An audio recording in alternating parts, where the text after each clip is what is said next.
కడుపులో పెట్టుకొని కాపాడినటువంటి వ్యక్తి మన పార్టీ అధ్యక్షులు తెలంగాణ తొలి ముఖ్యమంత్రి వర్యులు గౌరవనీయులు శ్రీ కల్వకుంట్ల చంద్రశేఖరరావు గారికి,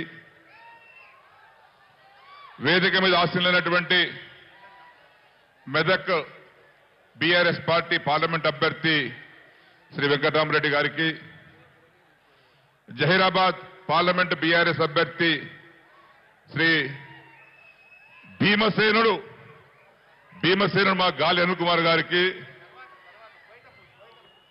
వేదిక మీద ఉన్నటువంటి సహచరులు హరీష్ రావు గారికి, వేదిక మీద ఆశీనులైనటువంటి గౌరవ శాసనసభ్యులకు, శాసన మండలి సభ్యులకు, జడ్పీ చైర్మన్లకు, ఇతర నాయకులకు, పెద్దలకు, లక్షాది పైన తరలి వచ్చినటువంటి సోదరిమణులకు, నాయకులకు, ప్రెస్ కు, మీడియాకు అందరికీ హృదయపూర్వకమైనటువంటి నమస్కారాలు. ఒక విషయం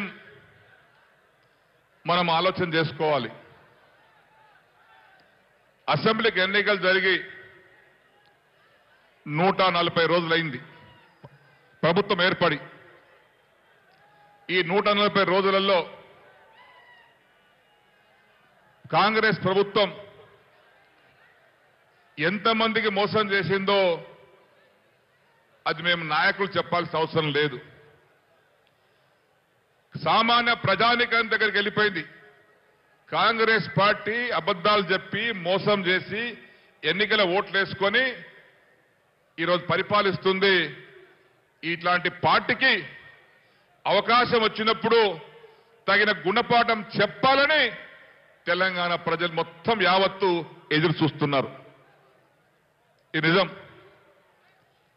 ఎందుకంటే ఒకసారి ఇంతకుముందు హరీష్ రావు గారు అనేక పథకాల గురించి మనం చూపించారు. 6 గ్యారంటీలు, 13 అంశాలు, 420 హామీలు ఇవన్నీ ఇచ్చారు. కానీ ఈ దేశంలో ప్రజలకు ఇచ్చినటువంటి హామీలను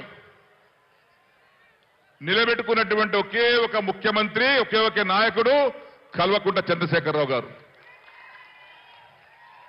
మరి వాళ్ళ కాదు. కానీ అనుకోకుండా ఎన్నికల్లో ఫలితాలు తారుమారైనాయి. నేను మన భాషలో చెప్తాను. మా రైతన్నలు మంచిగా వినండి, మా అక్క చెల్లెలు మంచిగా వినండి. మనం పాలు కావాలంటే పాడి బర్రె గడ్డేద్దామా లేక గొడ్డు బర్రె గడ్డేద్దామా?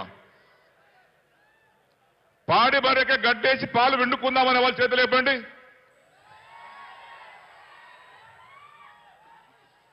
పొరపాటున గొడ్డు బర్రె గడ్డేసినము, ఇక మళ్ళా గొడ్డు బర్రెని దగ్గర రానియమని వాళ్ళ చేతులు ఇవ్వండి. ఇదే జరిగింది.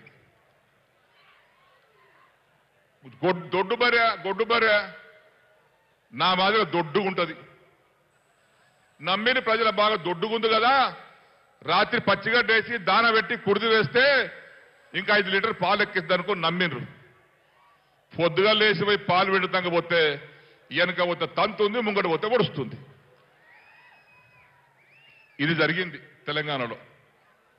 అది మరొక్కసారి జరగకుండా మనం చూసుకోవాలి. ఒక మంత్రి గారు అంటాడు రైతు